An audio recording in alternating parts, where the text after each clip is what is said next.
Okay, once again ಎಲ್ಲರಿಗೂ ಶಾರದಾ ವಿದ್ಯಾಲಯ Mudalgi online ವೇದಿಕೆಗೆ ಎಲ್ಲರಿಗೂ ಒನ್ಸ್ ಅಗೇನ್ ಮತ್ತೆ ಸ್ವಾಗತ.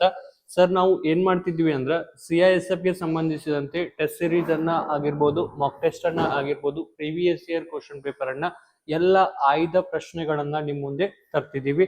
ಓಕೆ, ಅದರ ಮುಂದುವರಿದ ಭಾಗವಾಗಿ ಇವತ್ತಿನ ಕ್ಲಾಸ್ ಅಲ್ಲಿ ನಾವು ಏನ್ ಮಾಡೋಣ, ಇದನ್ನ ಮುಂದುವರಿಸ್ತಾ ಹೋಗೋಣ.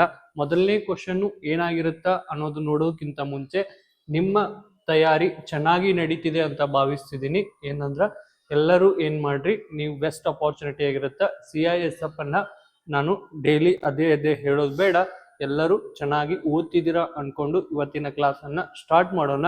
ಮೊದಲ ಕ್ವಶನ್ ಏನಾಗಿರುತ್ತೆ ಅಂದ್ರ the dockyard of Kolkata, dockyard of Lothal.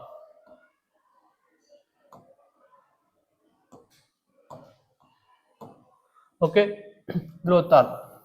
Sir, ನೀವು ಲೋಥಾಲ್ ಅಂತಕ್ಕಂತಹ ವರ್ಡ್ ಅನ್ನ ಎಲ್ಲೋ ಕೇಳಿದಿರಿ ಸರ್. ಎಲ್ಲಿ ಅಂತಂದ್ರ ಇಂಡಸ್ ವ್ಯಾಲಿ ಸಿವಿಲೈಸೇಷನ್. ಯಾವಾಗ? ಇಂಡಸ್ ವ್ಯಾಲಿ ಸಿವಿಲೈಸೇಷನ್, ಸಿಂಧೂ ನಾಗರಿಕತೆ ಒಳಗ ಹರಪ್ಪ, ಮೆಹೆಂಜೋದಾರು, ಲೋಥಾಲ, ಕಾಲಿಬಂಗನ್ನ ಅಷ್ಟ ಯಾವುದು ರಾಕಿಗಿರಿ ಅಂತಕ್ಕಂತಹ ಪ್ರಮುಖ ಸ್ಥಳಗಳನ್ನ ಕೇಳಿರ್ತೀರಿ. ಅದರೊಳಗ ಲೋಥಾಲ್ ಅಂತಕ್ಕಂಥದ್ದು ಪ್ರಮುಖ ಫೋರ್ಟ್ ಸಿಟಿ ಆಗಿರುತ್ತೆ. ಏನ್ ಸಿಟಿ ಆಗಿರುತ್ತ? ಪೋರ್ಟ್ ಅಂದ್ರ ಬಂದರು ನಗರವಾಗಿರುತ್ತೆ. ಏನಾಗಿರುತ್ತ? ಬಂದರು ನಗರವಾಗಿರುತ್ತೆ. ಏನಾಗಿರುತ್ತ? ಬಂದರು ನಗರವಾಗಿರುತ್ತೆ. Is connected to which river on question. Okay, ಈ ಲೋಥಾಲ್ ಅಂತಕ್ಕಂಥದ್ದು ಮೊದಲು ಎಲ್ಲಿ ಕಂಡು ಬರುತ್ತಾ ಅಂದ್ರ ಗುಜರಾತ್ ಒಳಗೆ ಕಂಡು ಬರುತ್ತೆ. ಎಲ್ಲಿ ಕಂಡು ಬರುತ್ತಾ? ಗುಜರಾತ್. ಈ ಗುಜರಾತದೊಂದಿಗೆ ಸಮುದ್ರ, ಅರಬ್ಬಿ ಸಮುದ್ರದೊಂದಿಗೆ ಕನೆಕ್ಟ್ ಅನ್ನ ಆಗತ್ತ. ಬಟ್ ಇಲ್ಲಿ ಕ್ವಶನ್ ಅನ್ನ ಏನ್ ಕೇಳಿದನ ಅರ್ಥ ಮಾಡ್ಕೋರಿ. ಈ ಲೋಥಾಲ್ ಅಂತಕ್ಕಂಥದ್ದು ಯಾವ ನದಿಯಿಂದ ಆಗಿದೆ ಅಂತ ಕೇಳಿದ್ರ ಬಗಾವ್. ನಾವು ಬೊಗಾವ್.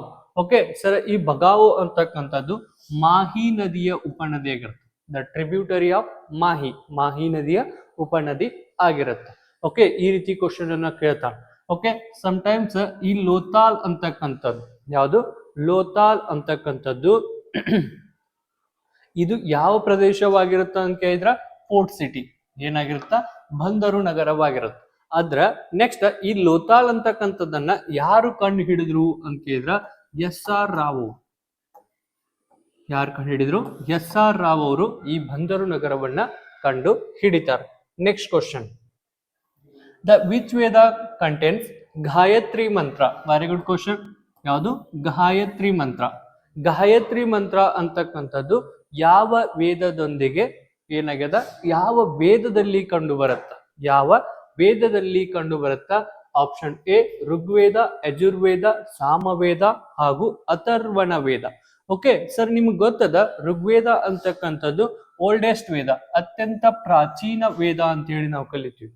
ಓಕೆ, ಋಗ್ವೇದದೊಳಗ 1028 ಶ್ಲೋಕಗಳು ಕಂಡು ಬರ್ತಾವ. ಏನ್ ಬರ್ತಾವ? 1028 ಶ್ಲೋಕಗಳು ಕಂಡು ಬರ್ತಾವ. ನೆಕ್ಸ್ಟ್ 10 ಮಂಡಲಗಳು ಕಂಡು ಬರ್ತಾವ. ಎಷ್ಟು ಕಂಡಲು ಬರ್ತಾವ? 10 ಮಂಡಲಗಳು ಕಂಡು ಬರ್ತಾವ. ಓಕೆ, ಅದ್ರೊಳಗ ಈ ಋಗ್ವೇದದೊಳಗ ಗಾಯತ್ರಿ ಮಂತ್ರ ಅಂತಕ್ಕಂಥದ್ದು ಎಷ್ಟನೇ ಮಂಡಲದಲ್ಲಿ ಕಂಡು ಬರುತ್ತಂದ್ರ 3ನೇ ಮಂಡಲದಲ್ಲಿ ಕಂಡು ಬರುತ್ತೆ. ಎಷ್ಟನೇ ಮಂಡಲ? 3ನೇ ಮಂಡಲದಲ್ಲಿ ಕಂಡು ಬರುತ್ತೆ. ಓಕೆ, ಇಷ್ಟನ್ನ ನೆನ್ಪಿಟ್ಕೋರಿ. ಇನ್ನೊಂದು 9ನೇ ಮಂಡಲ ಯಾವುದರ ಬಗ್ಗೆ ಹೇಳುತ್ತಂದ್ರ ಪಾಣ. ಯಾವುದು? ಸುರಪಾನ ಅಂತಕ್ಕಂಥದ್ರ ಬಗ್ಗೆ ಏನ್ ಮಾಡುತ್ತ? ಈ 9ನೇ ಮಂಡಲ ಹೇಳುತ್ತ. Next, the third Buddhist council held under. ನೆನ್ಪಿಟ್ಕೊಳ್ಳಿ, third Buddhist council held under. ಈ ಬುದ್ಧಿಸ್ಟ್ ಕೌನ್ಸಿಲ್ ಅಂತಕ್ಕಂಥದ್ದು ನಮ್ಮ ಯಾವ್ದ್ರೊಳಗ? ಬುದ್ಧಿಸ್ಟ್ ಕೌನ್ಸಿಲ್ ಅಂದ್ರ ಬೌದ್ಧ ಸಮ್ಮೇಳನಗಳು. ಯಾವ್ದ್ರ ಬಗ್ಗೆ? ಬೌದ್ಧ ಸಮ್ಮೇಳನಗಳೊಳಗ ಎಷ್ಟು ಬೌದ್ಧ ಸಮ್ಮೇಳನಗಳು ನಡೆದಿದವ್ರಿ ಸರ್ ಅಂತ ಕೇಳಿದ್ರ 5 ಬೌದ್ಧ ಸಮ್ಮೇಳನಗಳು ನಡೆದಿದಾವ. ಎಷ್ಟು ಬೌದ್ಧ ಸಮ್ಮೇಳನಗಳು? 5 ಬೌದ್ಧ ಸಮ್ಮೇಳನಗಳಿದಾವ. ಈ 5 ಬೌದ್ಧ ಸಮ್ಮೇಳನಗಳ ಒಳಗ 3ನೇ ಬೌದ್ಧ ಕೌನ್ಸಿಲ್ ಸಮ್ಮೇಳನ, 3ನೇ ಸಮ್ಮಿಟು ಯಾರ ನೇತೃತ್ವದಲ್ಲಿ ನಡೀತಿದೆ ಅಂತ ಹೇಳಿ ಕ್ವಶನ್ ಕೇಳಿದಾರ. ಸರ, ಮೊದಲ ಬೌದ್ಧ ಸಮ್ಮೇಳನ ಅಜಾತ ಶತ್ರು. ಯಾರು? ಅಜಾತ ಶತ್ರು. ಓಕೆ ಸರ, 2ನೇ ಬೌದ್ಧ ಸಮ್ಮೇಳನ ಯಾರ ಅಂಡರ್ದಾಗ ನಡೀತೈತ್ರಿ ಸರ ಅಂತಂದ್ರ ಕಾಲ ಅಶೋಕ. ಯಾರು? ಕಾಲ ಅಶೋಕ. ಅಶೋಕ ಬೇರೆ, ಕಾಲ ಅಶೋಕ ಬೇರೆ. ಓಕೆ, ಇಲ್ಲ, ಕಾಲ ಅಶೋಕ. ಅಶೋಕ ಬೇರೆ, ಕಾಲ ಅಶೋಕ ಬೇರೆ. ಮೂರನೇ ಬೌದ್ಧ ಸಮ್ಮೇಳನ ಕ್ವಶನ್ ಅನ್ನ ಕೇಳಿದಾರ. ಎಷ್ಟನೇ ಬೌದ್ಧ ಸಮ್ಮೇಳನ? ಮೂರನೇ ಬೌದ್ಧ ಸಮ್ಮೇಳನ ಯಾರ ಕಾಲದಾಗ ನಡೀತೈತೆ ಅಂದ್ರ ಅಶೋಕನ ಕಾಲದೊಳಗ. ಯಾರ ಕಾಲದೊಳಗ? ಮೂರನೇ ಬೌದ್ಧ ಸಮ್ಮೇಳನ ಅಶೋಕನ ಕಾಲದೊಳಗ. ಸರ್, ನಾಲ್ಕನೇ ಬೌದ್ಧ ಸಮ್ಮೇಳನ ಯಾರ ಕಾಲದಾಗ ನಡೀತೈತೆ ಅಂದ್ರ ಕನಿಷ್ಕ. ಯಾರು? ಕನಿಷ್ಕ. ಸರ್, ಐದನೇ ಬೌದ್ಧ ಸಮ್ಮೇಳನ ಯಾರ ಕಾಲದಾಗ ನಡೀತೈತೆ ಅಂದ್ರ ಹರ್ಷವರ್ಧನ್. ನೆನ್ಪಿಟ್ಕೋ, ಈ ರೀತಿಯಾಗಿನ ನೆನ್ಪಿಟ್ಕೋ. ಒಂದನೇ ಬೌದ್ಧ ಸಮ್ಮೇಳನ ಅಜಾತ ಶತ್ರು, ಎರಡನೇ ಬೌದ್ಧ ಸಮ್ಮೇಳನ ಕಾಲ ಅಶೋಕ, ಮೂರು ಕನಿಷ್ಕ, ನಾಲ್ಕು ಕನಿಷ್ಕ, ಮೂರು ಅಶೋಕ, ಐದು ಹರ್ಷವರ್ಧನ. ನಮಗ ಆನ್ಸರ್ ಏನಂದ್ರ ಥರ್ಡ್ ಬುದ್ಧಿಸ್ಟ್ ಕೌನ್ಸಿಲ್ ಯಾರ ಅಂಡರ್ದಾಗ ನಡೀತೈತೆ ಅಂದ್ರ ಅಶೋಕ. ಅಶೋಕನು ಯಾವ ಸಾಮ್ರಾಜ್ಯಕ್ಕೆ ಸೇರಿದಾನ? ಅಶೋಕನು ಯಾವ ಸಾಮ್ರಾಜ್ಯಕ್ಕೆ ಸೇರಿದಾನ? ಮೌರ್ಯ ಸಾಮ್ರಾಜ್ಯಕ್ಕೆ. ಓಕೆ. ಕನಿಷ್ಕನು ಯಾವ ಸಾಮ್ರಾಜ್ಯಕ್ಕೆ ಸೇರಿದಾನ? ಕುಶಾಣರು. Very good. ಯಾವ ಸಾಮ್ರಾಜ್ಯಕ್ಕೆ? ಕುಶಾಣರು. ಹರ್ಷವರ್ಧನ ಯಾವ ಸಾಮ್ರಾಜ್ಯಕ್ಕೆ ಸೇರಿದಾನ? ವರ್ಧನ ಸಾಮ್ರಾಜ್ಯ. Very good. ಯಾವ ಸಾಮ್ರಾಜ್ಯಕ್ಕೆ? ವರ್ಧನ ಸಾಮ್ರಾಜ್ಯಕ್ಕೆ. ಅಜಾತ ಶತ್ರು ಯಾವ ಸಾಮ್ರಾಜ್ಯಕ್ಕೆ ಸೇರಿದಾನ? ಹರಿಯಂಕ ಸಂತತಿ. ಯಾವುದು? ಹರಿಯಂಕ ಸಂತತಿಯ ದೊರೆಯಾಗಿರ್ತಕ್ಕಂಥವನು ಅಜಾತ ಶತ್ರು. Okay. Next question. The regulating act was passed in. First ಇದ್ರ ಬಗ್ಗೆ ಸ್ವಲ್ಪ ನಿಮ್ಗೆ ಹಿನ್ನೆಲೆ ಅರ್ಥ ಆಗತ್ತೆ. ರೆಗ್ಯುಲೇಟಿಂಗ್ ಅಂದ್ರ ಇದ್ರ ಮೀನಿಂಗ್ ಏನು? ರೆಗ್ಯುಲೇಟಿಂಗ್ ಆಕ್ಟ್ ಅಂದ್ರ ಸರ್ ಕನ್ನಡದಾಗ ಏನಂತ ಕರೀತಾರಂದ್ರ ನಿಯಂತ್ರಣಾ ಕಾಯ್ದೆ ಅಂತ ಕರೀತಾರ. ಏನಂತ ಕರೀತಾರ?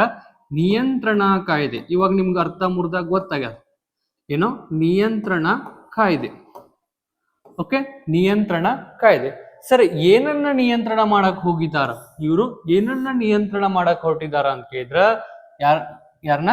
ಈಸ್ಟ್ ಇಂಡಿಯಾ ಕಂಪನಿಯನ್ನ. East India company. ಓಕೆ. ಈ ಈಸ್ಟ್ ಇಂಡಿಯಾ ಕಂಪನಿ, ಈ ಈಸ್ಟ್ ಇಂಡಿಯಾ ಕಂಪನಿಯನ್ನ ನಿಯಂತ್ರಣ ಮಾಡಕ ಬ್ರಿಟಿಷ್ ಗೌರ್ಮೆಂಟ್ ಒಂದು ಕಾಯ್ದೆಯನ್ನ ತಗೊಂಡ್ಬರತ್ತ 1973 ಏನಂದ್ರ ರೆಗ್ಯುಲೇಟಿಂಗ್ ಆಕ್ಟ್ ಅನ್ನ. ಏನನ್ನ? ರೆಗ್ಯುಲೇಟಿಂಗ್ ಆಕ್ಟ್ ಅನ್ನ ಯಾವಾಗ ಪಾಸ್ ಮಾಡ್ತಾರಂದ್ರ 1773. ಓಕೆ. ನೆಕ್ಸ್ಟ್, ಆರ್ಯ ಸಮಾಜ ಫೌಂಡಿಂಗ್. ಯಾವುದು? ಆರ್ಯ ಸಮಾಜ ಫೌಂಡಿಂಗ್. ಆರ್ಯ ಸಮಾಜ ಯಾವಾಗ ಸ್ಥಾಪನೆ ಆಗತ್ತ? ಯಾವುದು? ಆರ್ಯ ಸಮಾಜ ಯಾವಾಗ ಸ್ಥಾಪನೆ ಆಗತ್ತ? ಸರ್, ಆರ್ಯ ಸಮಾಜ ಸ್ಥಾಪನೆ ಯಾವಾಗ ಆಯ್ತು ಅನ್ನೋದಕ್ಕಿಂತ ಫಸ್ಟ್ ಆರ್ಯ ಸಮಾಜದ ಸ್ಥಾಪಕರು ಯಾರು? ಆರ್ಯ ಸಮಾಜದ ಸ್ಥಾಪಕರು ಯಾರಂದ್ರ ದಯಾನಂದ್ ಸರಸ್ವತಿ ಅವರು. Very important. ಯಾವುದು? ದಯಾನಂದ್ ಸರಸ್ವತಿ ಅವರು. ದಯಾನಂದ್ ಸರಸ್ವತಿ ಅವರು ಆರ್ಯ ಸಮಾಜವನ್ನ ಯಾವಾಗ ಸ್ಥಾಪನೆ ಮಾಡ್ತಾರೆ ಸರ್ ಅಂತ ಕೇಳಿದ್ರ 1875. ಯಾವಾಗ? 1875.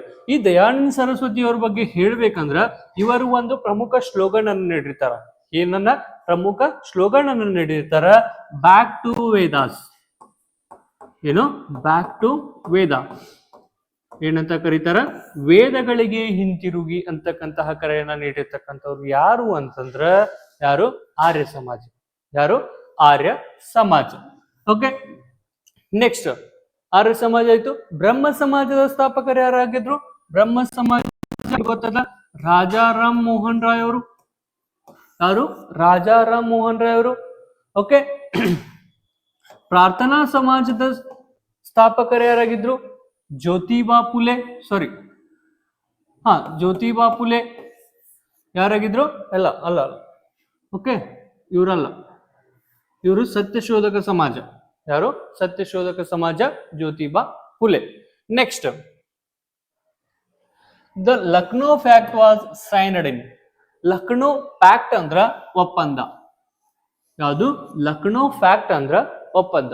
ಲಕ್ನೋ ಒಪ್ಪಂದವನ್ನ ಯಾವಾಗ ಮಾಡಿಕೊಳ್ಳಲಾಯಿತು ಅಂತೇಳಿ ಕ್ವಶನ್ ಕೇಳಿದಾರ.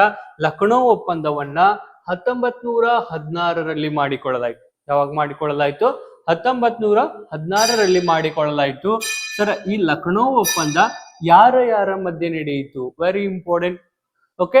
ಸರ್, ನಂಗೆ ಇದಕ್ಕಿಂತ ಮೊದಲ ಒಂದು ಹಿನ್ನೆಲೆಯನ್ನ ಹೇಳ್ತೀನಿ.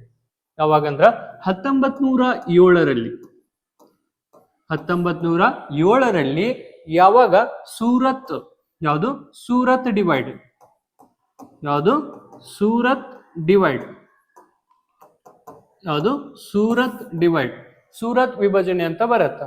ಸೂರತ್ ವಿಭಜನೆ ಅಂದ್ರ ಅಲ್ಲಿ ಸೂರತ್ ಅನ್ನ ಡಿವೈಡ್ ಮಾಡಂಗಿಲ್ಲ, ಇಲ್ಲಿ INC ಸಮ್ಮಿಟ್ ನಡೆದಿರುತ್ತೆ.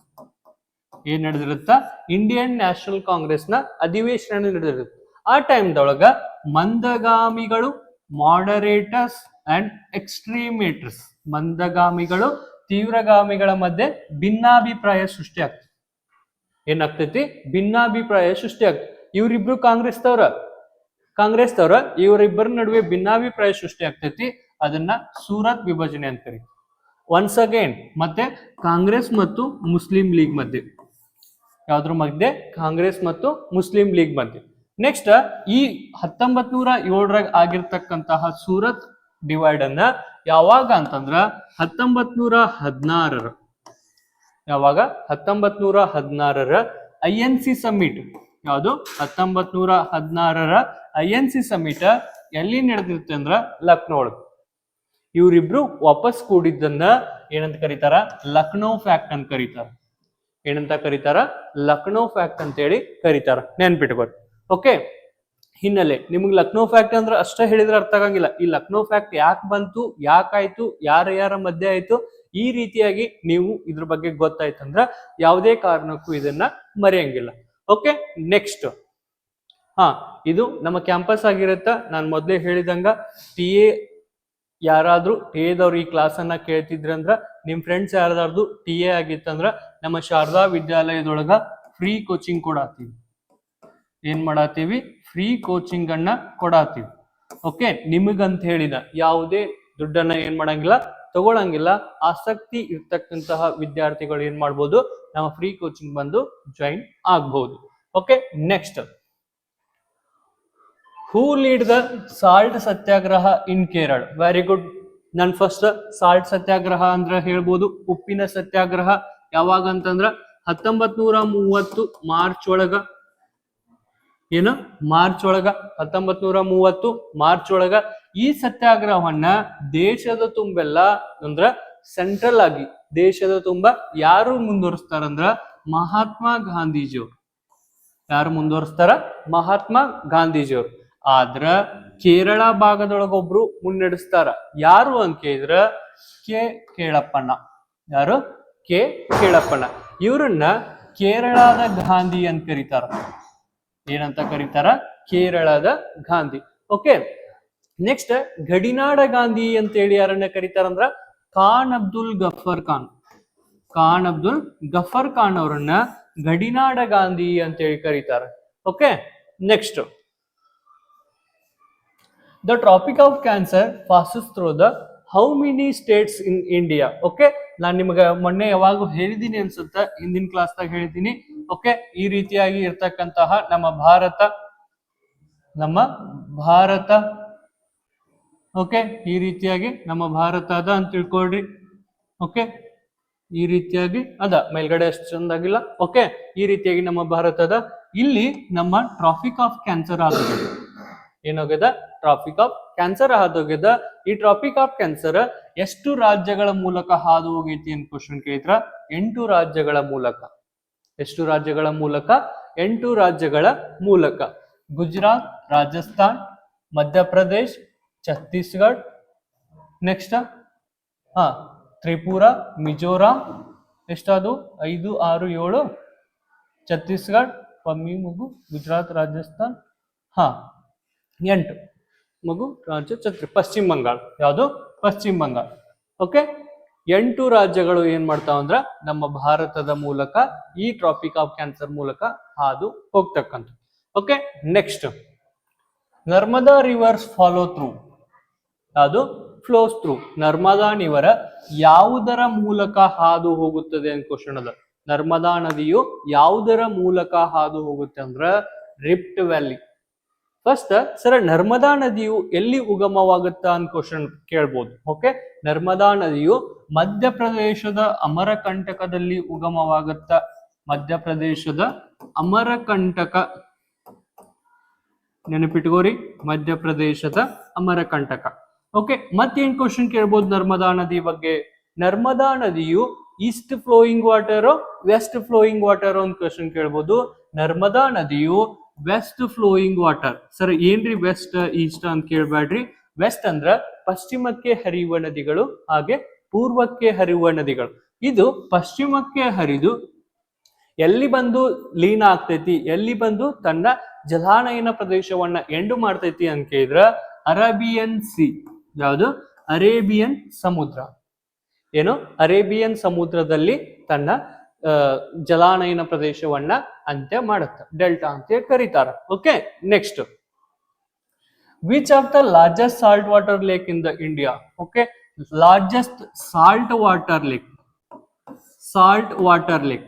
ಓಕೆ, ಸಿಹಿ ನೀರಿನ ಸರೋವರ ಹಾಗೂ ಉಪ್ಪು ನೀರಿನ ಸರೋವರಗಳಂತದ ಅತ್ಯಂತ ದೊಡ್ಡ ಉಪ್ಪು ನೀರಿನ ಸರೋವರ ಅಂತ ಕೇಳಿದ್ರ ಚಿಲ್ಕಾ.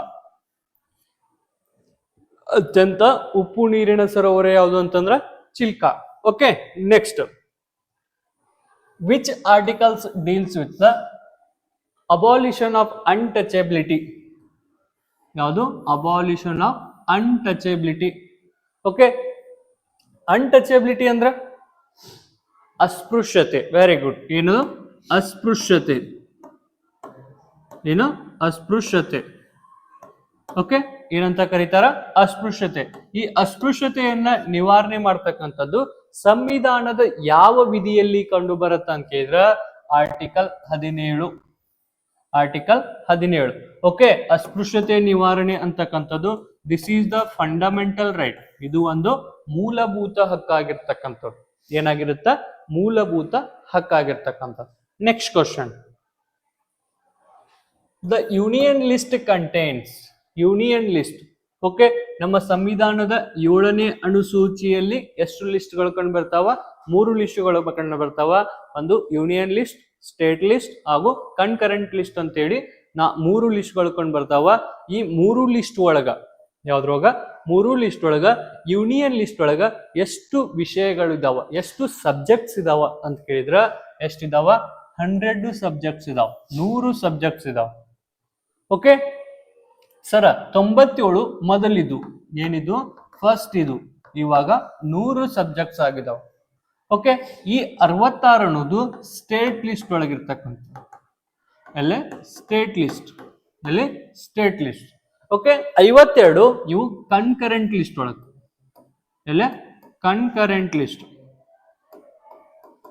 ಎಲ್ಲ? Concurrent list. Okay, state list, union list, concurrent list. Okay, union ಬಿಟ್ಕೊಂಡು ಈ ಯೂನಿಯನ್ ಲಿಸ್ಟ್ ಒಳಗ ಕೇಂದ್ರ ಸರ್ಕಾರ ಏನ್ ಮಾಡತ್ತ? ಇವುಗಳ ಮೇಲೆ ಶಾಸನವನ್ನ ಮಾಡತ್ತ. ಸ್ಟೇಟ್ ಲಿಸ್ಟ್ ಒಳಗ ರಾಜ್ಯ ಸರ್ಕಾರ, ಕನ್ಕರೆಂಟ್ ಲಿಸ್ಟ್ ಒಳಗ ಇವೆರಡು ಸೇರಿ ಏನ್ ಮಾಡ್ತಾವ ಅಂದ್ರ ಇವುಗಳ ಮೇಲೆ ಕಾನೂನನ್ನ ಮಾಡ್ತಾವ. Next, who acts the president in his absence? ಏನ್ ಕ್ವಶನ್ ಕೇಳಿದಾನ ಅಂತಂದ್ರ ಯಾರು ರಾಷ್ಟ್ರಪತಿ ಇಲ್ದಾಗ ರಾಷ್ಟ್ರಪತಿ ಕಾರ್ಯವನ್ನ ಯಾರು ಮಾಡ್ತಾರ ಅಂತ ಕ್ವಶನ್. ಅದು ಏನದ? Who acts as a president his in absence? ರಾಷ್ಟ್ರಪತಿಯವರು ಇಲ್ಲದೆ ಇದ್ದಾಗ ರಾಷ್ಟ್ರಪತಿಯಾಗಿ ಕಾರ್ಯ ನಿರ್ವಹಿಸುವವರು ಯಾರು ಅಂತ ಕೇಳಿದ್ರ option A prime minister, option B vice prime minister, option C speaker, option D chief minister. ಯಾರು ಕೇಳಿದ್ರಂದ್ರ ವೈಸ್ ಪ್ರೆಸಿಡೆಂಟ್. ಯಾರು? Vice president. ಉಪ ರಾಷ್ಟ್ರಪತಿಯವರು ರಾಷ್ಟ್ರಪತಿ ಅಬ್ಸೆನ್ಸ್ ಅಲ್ಲಿ, ಅವರು ಇಲ್ಲದೆ ಇದ್ದಾಗ ಅವರ ಕಾರ್ಯವನ್ನ ನಿರ್ವಹಿಸ್ತಾರೆ. Okay, next, Mudra bank provides the loan up to. Loan ಅಂದ್ರೆ ಸಾಲ. ಓಕೆ, ಮುದ್ರಾ ಬ್ಯಾಂಕ್ ಕೊಡ್ತಕ್ಕಂತಹ ಲೋನ್ ಎಲ್ಲಿವರೆಗೂ ಕೊಡುತ್ತಾ ಅಂತಕ್ಕಂಥ ಇದು ಸಹ ಸುದ್ದಿಯಲ್ಲಿ ಇರ್ತಕ್ಕಂಥದ್ದು. 2024-25-26 ಬಜೆಟ್ ನಲ್ಲಿ ಇದನ್ನ ಹೆಚ್ಚಿಗೆ ಮಾಡಿದರ ಅಮೌಂಟ್. ಮುದ್ರಾ ಬ್ಯಾಂಕ್ ಅಂತಕ್ಕಂಥದ್ದು 2015 ಸ್ಥಾಪನೆ ಆಗಿರ್ತಕ್ಕಂಥ bank. Micro units development refinance agency ಅಂತಕ್ಕಂಥದ್ದು micro units development refinance agency ಅಂತಕ್ಕಂಥದ್ದು. ಹಾಗೂ ಏನಂದ್ರ ಸಣ್ಣ ಘಟಕಗಳಿಗೆ, ಉದ್ಯೋಗವನ್ನ ಕೊಡ್ತಕ್ಕಂತಹ ಘಟಕಗಳಿಗೆ ಅಮೌಂಟ್ ಅನ್ನ ಕೊಡ್ತದ್ದು ಅಂತಕ್ಕಂಥ. ಓಕೆ, ಫೈನಾನ್ಸ್ ಅನ್ನ, ಹಣವನ್ನ ಸಾಲದ ರೂಪದಲ್ಲಿ ಕೊಡ್ತಕ್ಕಂಥದ್ದು ಏನಾಗಿರುತ್ತೆ ಅಂದ್ರ ಈ ಬ್ಯಾಂಕ್ ನ ಕೆಲಸವಾಗಿರುತ್ತೆ. ಇದು ಮ್ಯಾಕ್ಸಿಮಮ್ ಎಷ್ಟು ಸಾಲ ಕೊಡುತ್ತಂದ್ರ 20 ಲಕ್ಷ ಸಾಲ ಕೊಡುತ್ತೆ. ಎಷ್ಟು ಸಾಲ ಕೊಡುತ್ತಾ? 20 ಲಕ್ಷ ಸಾಲ ಕೊಡುತ್ತೆ. ಸರ್, ಇದು 20 ಲಕ್ಷ ಇವಾಗ ಇವಾಗ ಅಂದ್ರ 2025 ಮಾರ್ಚ್ದಿಂದ. ಆದ್ರ ಮೊದಲ 10 ಲಕ್ಷ ಕೊಡ್ತಿತ್ತು, ಇದನ್ನ ತರುಣ್ ಅಂತ ಕರೀತಾರ. ಏನಂತ ಕರೀತಾರ? ತರುಣ್ ಅಂತ ಹೇಳಿ ಕರೀತಾರ. ಇದನ್ನ ಏನಂತ ಕರೀತಾರ? 5 ಲಕ್ಷ ಕೊಡುವುದನ್ನ ಕಿಶೋರ್ ಅಂತ ಕರೀತಾರ. ಏನಂತ ಕರೀತಾರ? ಕಿಶೋರ್ ಅಂತ ಕರೀತಾರ. ಇದನ್ ಏನಂತ ಕರೀತಾರ ಅಂತ ಕೇಳಿದ್ರ 50,000 ಕೊಡುವುದನ್ನ ಶಿಶು ಅಂತ ಕರೀತಾರ. ಏನಂತ ಕರೀತಾರ? ಶಿಶು ಅಂತೇಳಿ ಕರೀತಾರ. ಓಕೆ ಸರ್, 20 ಲಕ್ಷ ಕೊಡುವುದನ್ನ ಏನಂತ ಕರೀತಾರ? ತರುಣ್ ಪ್ಲಸ್ ಅಂತೇಳಿ ಕರೀತಾರ. ಏನಂತ ಕರೀತಾರ? ತರುಣ್ ಪ್ಲಸ್ ಅಂತೇಳಿ ಕರೀತಾರ. ನೆನ್ಪಿಟ್ಕೋ. Okay, next. ನಾನು ಆಗಲೇ ಹೇಳಿದಂಗ ಫ್ರೀ ಕೋಚಿಂಗ್ ಅನ್ನ ಕೊಡ್ತಿದ್ದೀವಿ. ಯಾರಿಗೆ ಅಂತಂದ್ರ TA ವಿದ್ಯಾರ್ಥಿಗಳು ಯಾರ್ಯಾರೆಲ್ಲ ಪಾಸ್ ಮಾಡಿದ್ರಲ್ಲ, ನಿಮ್ ಫ್ರೆಂಡ್ ಯಾರಾದ್ರೂ ಪಾಸ್ ಮಾಡಿದ್ರ ಅವರಿಗೂ ಸಹ ಹೇಳ್ರಿ, ನಮ್ಮ ಶಾರದಾ ವಿದ್ಯಾಲಯ ಮೂಡಿಲುಗಳಗ ಫ್ರೀ ಕೋಚಿಂಗ್ ಅನ್ನ ಕೊಡಾತೀವಿ ಅಂತ ಹೇಳಿ ಅವ್ರು ಬಂದು ಸಹ ಏನ್ ಮಾಡ್ಬೋದು? ಜಾಯಿನ್ ಆಗಬಹುದು. Okay, the first bank established in India. ಭಾರತದಲ್ಲಿ ಸ್ಥಾಪಿತವಾದಂತಹ ಮೊದಲ ಬ್ಯಾಂಕ್ ಯಾವುದು ಅಂತದ? ಯಾವ್ದದ? ಯಾವುದು? Bank of Hindustan. ಯಾವುದು? Bank of Hindustan. Okay, bank of Hindustan ನಮ್ಮ ಭಾರತದಲ್ಲಿ ಸ್ಥಾಪಿತವಾದಂತಹ ಮೊದಲ ಬ್ಯಾಂಕ್ ಆಗಿರುತ್ತ. Next question, MG NREGA. ಯಾವುದು? MG NREGA, Mahatma Gandhi national rural employment guarantee act. ನೆನ್ಪಿಟ್ಕೊ. Mahatma Gandhi national rural employment guarantee act. ಇದು ಯಾವಾಗ ಬಂತಂದ್ರ 2005 ಬಂತು. ಯಾವಾಗ ಬಂತು? ಈ ಕಾಯ್ದೆ ಏನ್ ಮಾಡ್ತು? 2005 ಬಂತು. ಸರ್, ಇದರ ಉದ್ದೇಶ ಏನಂದ್ರ ಎಂಪ್ಲಾಯ್ಮೆಂಟ್ ಅನ್ನ ನೀಡುವುದು. ಏನ್ ಮಾಡುವುದು? ಉದ್ಯೋಗವನ್ನ ನೀಡುವುದು. ಯಾರಿಗೆ ಉದ್ಯೋಗವನ್ನ ನೀಡುವುದು ಅಂದ್ರ ವಿಲೇಜ್ ಪೀಪಲ್ಗೆ. ಯಾರಿಗೆ? ವಿಲೇಜ್ ಪೀಪಲ್ಗೆ, ಹಳ್ಳಿಯ ಜನರಿಗೆ. ನಾನ್ ಸ್ಕಿಲ್ಡ್ ಮೆಂಬರ್ಸ್, ಇದನ್ನ ಏನ್ ಇಂಪಾರ್ಟೆಂಟ್. ಯಾರು? ನಾನ್ ಸ್ಕಿಲ್ಡ್. ಓಕೆ, ಕೌಶಲ್ಯ ಭರಿತ. ಓಕೆ, ಕೌಶಲ್ಯ ಇಲ್ದವ್ರಿಗೆ, ನನಗೇನೋ ಟೆಕ್ನಿಕ್ ಗೊತ್ತಿಲ್ಲ, ನನಗೇನೋ ಇದರ ಬಗ್ಗೆ ಗೊತ್ತಿಲ್ಲ ಅಂತಕ್ಕಂತಹ ವ್ಯಕ್ತಿಗಳಿಗೆ ಏನ್ ಮಾಡುವುದು? ಉದ್ಯೋಗವನ್ನ ನೀಡ್ತಕ್ಕಂಥದ್ದು. ಎಷ್ಟು ದಿನಗಳ ಕಾಲ ಉದ್ಯೋಗವನ್ನ ನೀಡುತ್ತಂದ್ರ 100 ಡೇಸ್ ಎವ್ರಿ ಇಯರ್. ಒಂದು ವರ್ಷಕ್ಕೆ 100 ದಿನಗಳ ಕಾಲ ಉದ್ಯೋಗವನ್ನ ನೀಡ್ತಕ್ಕಂಥದ್ದು ಯಾವ್ದಾಗಿರುತ್ತ? MG ನರೇಗಾ ಯೋಜನೆ. Okay, next. ಏನಾಗಿರ್ತಾವಂದ್ರ ಇವತ್ತಿನ ಕ್ವಶನ್ಸು ಇಲ್ಲಿಗೆ ಮುಗಿದಿರ್ತಾವ. ನಾನು ಮತ್ತೆ ಹೇಳ್ತಿರೋದೇನಂದ್ರ ಅಭ್ಯಾಸವನ್ನ ಮಾಡ್ರಿ, ಕಂಪ್ಲೀಟ್ ಆಗಿ ತಯಾರಿಯನ್ನ ಮಾಡ್ರಿ. ಈ ಸಲ ನಿಮ್ದು CISF ನಲ್ಲಿ ನಿಮ್ಮ ರಿಸಲ್ಟು ಒಳ್ಳೇದಾಗ್ಲಿ ಅಂತ ಹೇಳ್ತಾ ಇವತ್ತಿನ ಕ್ಲಾಸನ್ನ ಮುಗಿಸೋಣ. ಎಲ್ಲರಿಗೂ ಜೈ ಹಿಂದ್.